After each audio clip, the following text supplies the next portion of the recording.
Révélation de Guermit Bonouera, ancien secrétaire particulier de l'ancien chef d'état-major, le défunt Gaïd Salah.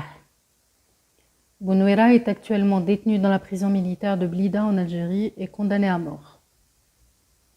Ces traductions en français des textes écrits en arabe des mains de Bonouera lui-même sont ses propres témoignages avec ses mots et sa lecture de la situation selon son analyse personnelle. Nous avons veillé lors de la traduction à rester fidèles au vocabulaire choisi et au sens que l'écrivain a voulu, sans altérer ni ses propos ni ses convictions. À aucun moment nous ne commentons ou donnons notre opinion sur ce qui est écrit. Le texte en français est parfaitement fidèle aux révélations de l'auteur des lettres, Guermit Bonouera. Sujet sur les relations franco-algériennes. La France assure la liberté, la justice et l'égalité entre tous les Français sur son sol. Par contre, lorsqu'il s'agit de ses relations avec les autres pays, elle est pragmatique. Elle ne tient compte que de ses intérêts, ignorant tous les principes démocratiques et les droits humains. La France arrive à gérer les autres pays grâce à ses alliés dans le régime qui gouverne. Elle ne soutient ni s'oppose à aucun gouvernement gratuitement. Elle peut critiquer un régime démocratique comme elle peut soutenir un autre dictateur, et ce, selon ses propres intérêts. Gaïd Salah a pu déjouer le complot Touffiq en 2019 lorsque les Français ont soutenu le 5e mandat, alors qu'ils savaient qu'il était fini. Leur but était de donner un peu plus de temps à Touffiq pour qu'il place Zeroual à la tête du pays et qu'il soit remplacé par la suite par la Mamra après que Gaïd Salah ait été éliminé. Après l'élection de Tebboune, Touffiq a donné de l'argent contre sa liberté. Après sa sortie de prison, il a repris son premier plan avec ses ex-alliés pour préparer la Mamra comme successeur de Tebboune. La Mamra, le nouvel arrivant sur la scène politique, qui porte une vision plutôt administrative avec laquelle il veut faire de la politique, en appliquant des solutions dissuasives avec les pions de Touffiq qui sont implantés dans toutes les institutions du régime et qui lui fournissent beaucoup d'informations. Wills Mirley, par exemple, qui est le directeur de sécurité de l'armée, lui a fait parvenir les offres dont les Turcs ont bénéficié au niveau du ministère de la Défense par le lieutenant-colonel Mouad. Djbar Mahanna et le général Mahfoud, qui est directeur de la sécurité extérieure, lui ont fait part de la réaction de Tebboune vis-à-vis de la France lors de la réunion du Haut Conseil de sécurité. La Mamra, quant à lui, il lui parlait principalement de ce qui se passait pendant les réunions du Conseil des ministres. Avec toutes les crises qui ont été causées au début de la rentrée sociale, la Mamra est allée demander aux Français de réduire le nombre de visas accordés aux Algériens sans préavis, 2 jours avant la réunion, provoquant ainsi Tebboune qui a dû convoquer l'ambassadeur français pour protester contre cette décision inattendue de la part des Français. Il était très en colère. On peut le comparer à Erdogan lorsqu'il s'emporte. La réaction de Macron n'a pas tardé lorsqu'il s'est interrogé: est-ce qu'il y avait une nation algérienne avant la colonisation française? Il a même dit que l'armée s'est emparée du pouvoir jusqu'à nos jours, que c'est l'institution militaire qui gère le pays, que ce régime est répressif et que le peuple accepte cette répression. À vrai dire, le message que Macron voulait envoyer à Tebboune, c'est de lui dire qu'ils veulent l'argent du ministère de la Défense en offrant des projets aux Turcs sans faire de même pour les Français, ce qui va pousser la France à trouver les moyens pour une nouvelle phase de néocolonialisme en Algérie. Cette réaction a provoqué la colère de Tebboune qui a ordonné la fermeture de l'espace aérien algérien aux avions militaires français. Une campagne médiatique française contre l'Algérie est alors orchestrée par ses agences de presse, invoquant tantôt le dossier des immigrés illégaux, tantôt son soutien au MAC pour faire comprendre que le régime, que la France ne lui remettra aucun militant du MAC comme l'Espagne l'a déjà fait et que la France est un pays de liberté. Le temps va dévoiler les manœuvres de Shengreha qui est complètement hors champ, occupé à placer des officiers originaires de l'Est à la tête de l'armée. Un plan initialement français contre Tebboune.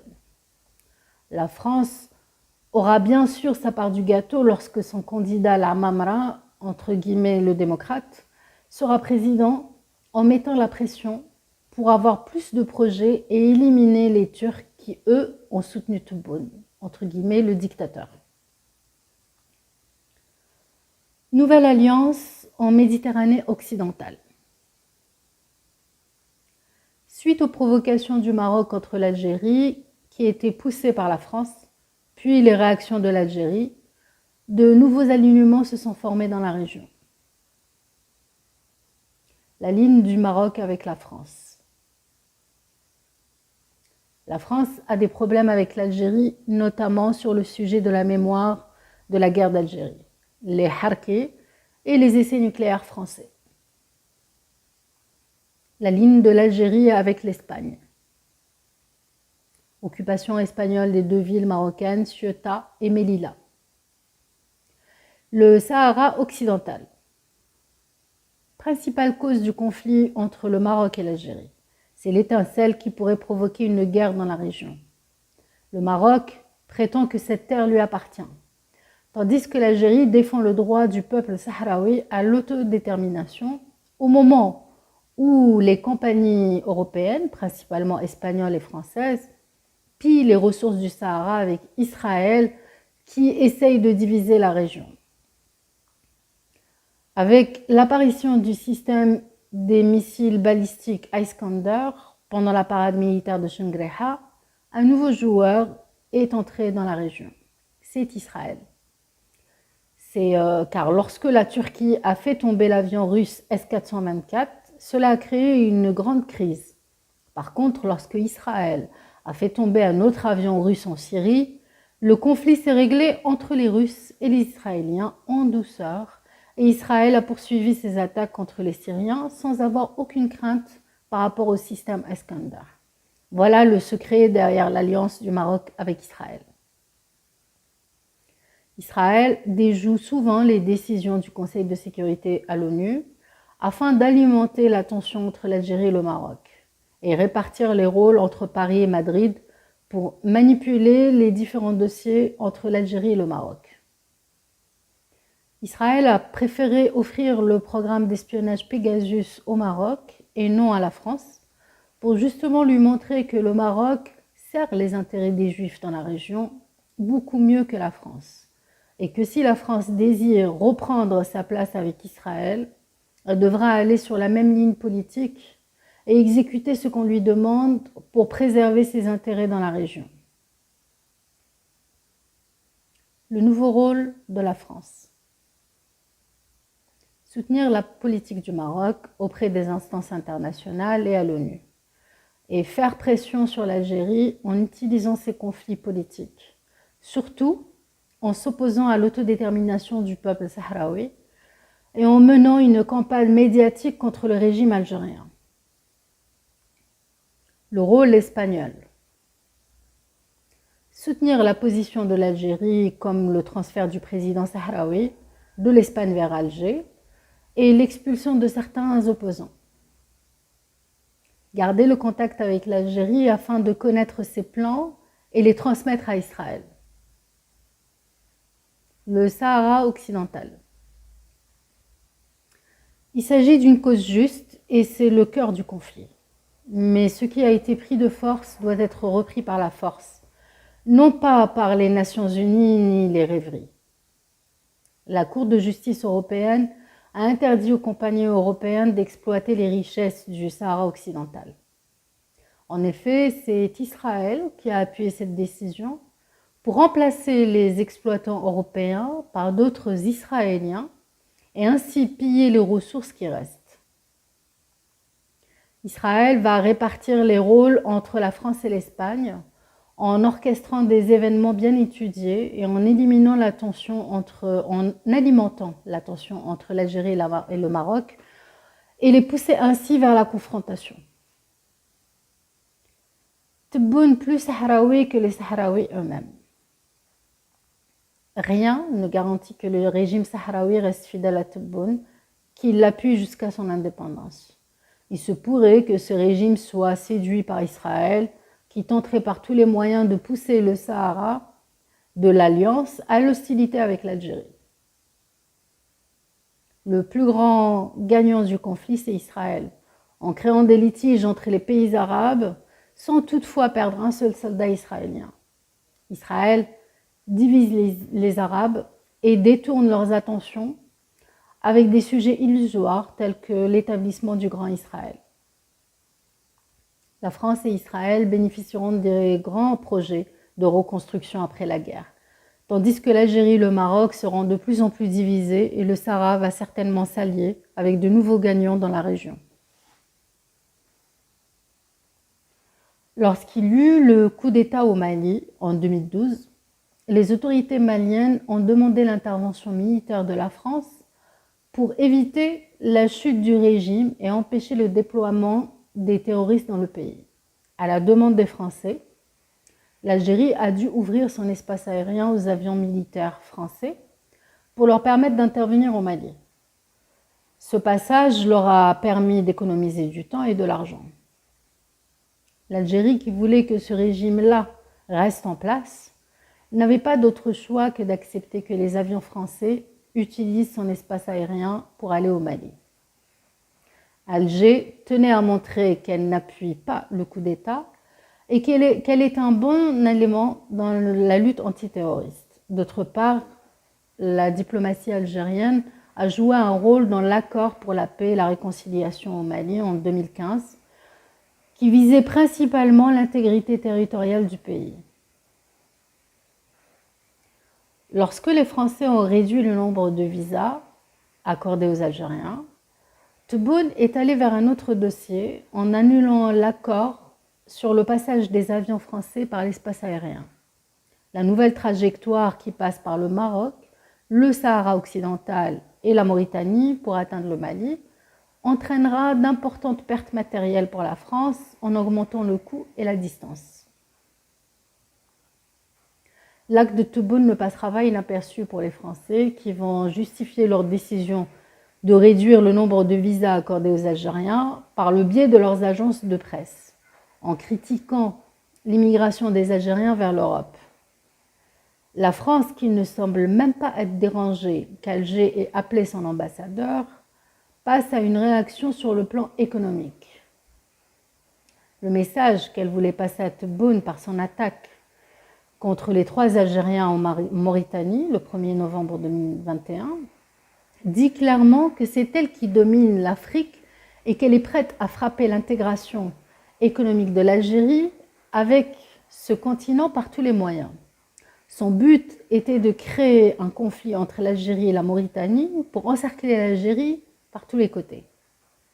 Si l'Algérie ne réagit pas avec sagesse, la France essaiera de l'impliquer dans des crises fabriquées et des affrontements militaires pour pousser l'ONU à adopter des résolutions contre l'Algérie et montrer qu'elle n'est pas la puissance régionale que prétendait Tebboune, mais plutôt un pays qui a des ambitions expansionnistes dans la région.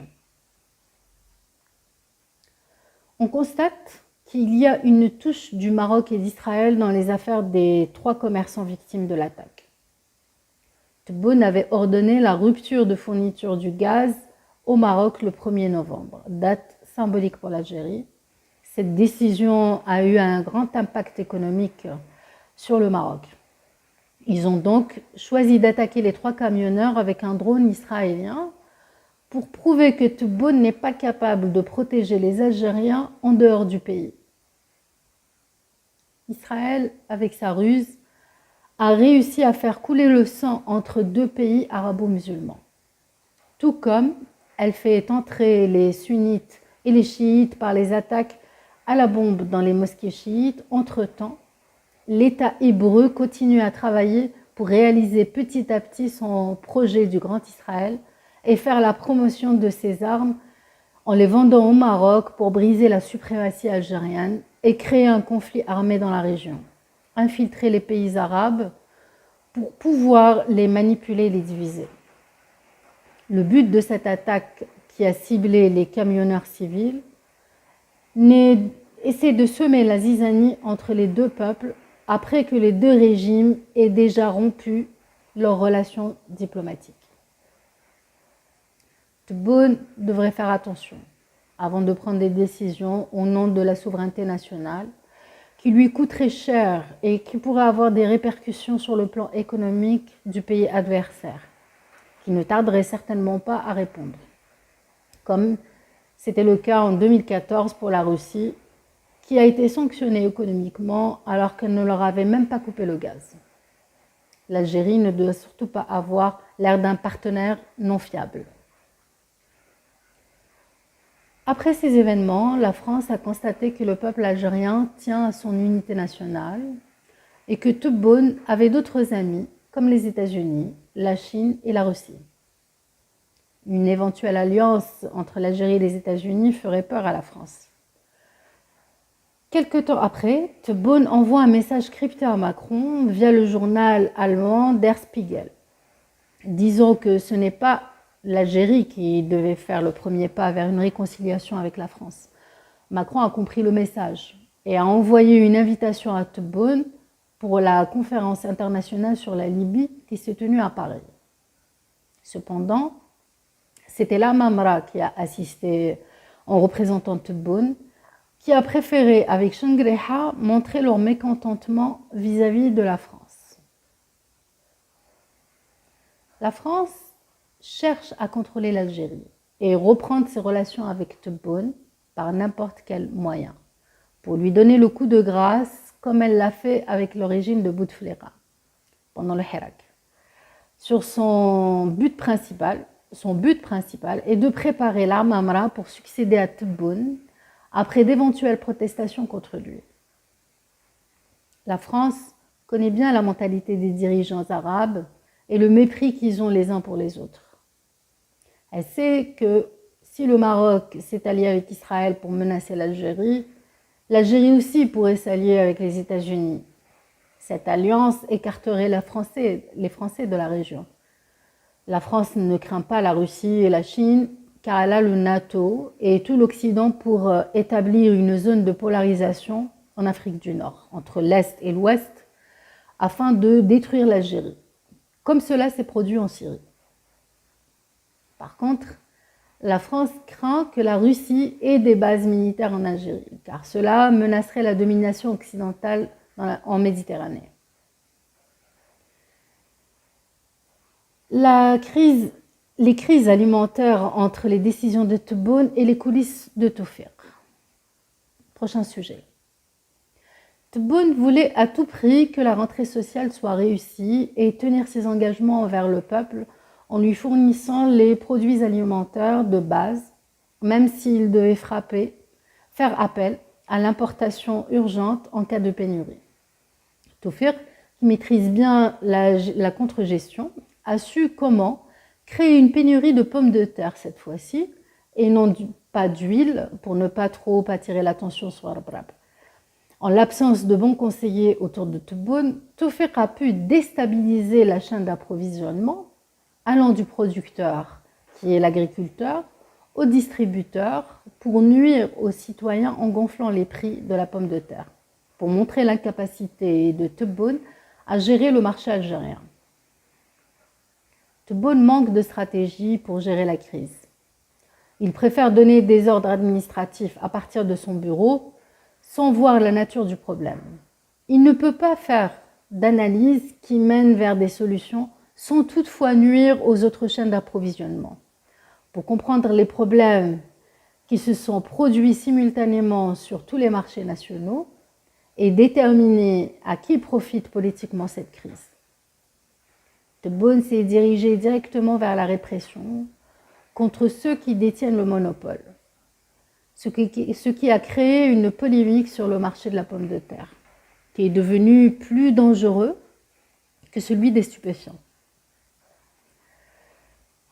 Comme les spéculateurs ne sont pas soumis à des réglementations et que le marché n'est pas géré par des documents et des factures, ils ont défié les décisions de Tebboune en répandant des rumeurs dans la filière de la pomme de terre pour augmenter le prix et assurer leur contrôle sur le marché. Suite à la demande du ministère du Commerce, tous les propriétaires de locaux d'entreposage ont dû déclarer la quantité de pommes de terre qu'ils avaient pour éviter la peine de 30 années d'emprisonnement. On leur a exigé également de présenter les factures pour voir les détails du déroulement de la vente de pommes de terre allant de l'agriculteur au distributeur afin de connaître la marge de bénéfice. Les spéculateurs sont intervenus en répandant des rumeurs parmi les agriculteurs pour qu'ils réduisent leur production. Ils leur ont dit qu'ils allaient payer la TVA sur les factures et qu'ils seront considérés comme détenteurs du monopole s'ils stockent la pomme de terre. D'un autre côté, ils ont semé la terreur entre les commerçants en les dissuadant d'aller acheter la pomme de terre directement des entrepôts, car ils risqueraient d'être poursuivis en justice si les gendarmes et la police les arrêtent avec leurs marchandises. Ils seront donc accusés de détenir le monopole et risqueraient une peine de 30 années d'emprisonnement en l'absence de documents qui prouvent qu'ils l'ont acheté de l'entrepôt et qui se dirigent vers le marché. Comme le ministère du Commerce n'a pas l'autorité de protéger les commerçants, le manque de confiance a semé le doute et a déséquilibré le marché de la pomme de terre, dont le prix a grimpé jusqu'à 150 dinars le kilo. Avant d'introduire des sanctions, il fallait d'abord étudier les conséquences, organiser le marché et préparer des solutions alternatives telles que l'augmentation de la production pour inonder le marché afin de couper la route à la spéculation. Cette loi a été mal appliquée. Par manque de stratégie, c'était une sorte de vengeance envers certains agriculteurs et commerçants. Les montrant comme spéculateurs et menant une campagne médiatique contre eux, dire que le service de contrôle de qualité domine le marché. Cette loi a fait fuir un grand nombre de commerçants du marché de la pomme de terre.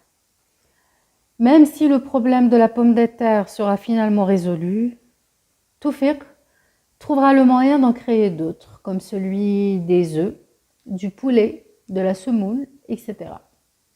Pour que Tebboune soit pris dans un cercle vicieux de problèmes marginaux et que se noie dans un verre d'eau. Depuis l'affaire de l'huile de 2011, Tawfiq n'a pas créé d'autres pénuries, car il était certain que Gaïd Salah allait les dévoiler. Mais après son décès, et quand Tebboune est devenu président, Tawfiq a pu reprendre le contrôle dans les coulisses. Qui va l'emporter cette fois-ci? Tawfiq ou Tebboune, qui, au lieu de résoudre les problèmes, il a empiré la situation avec des décisions hâtives et irréfléchies qui manquent d'analyse profonde.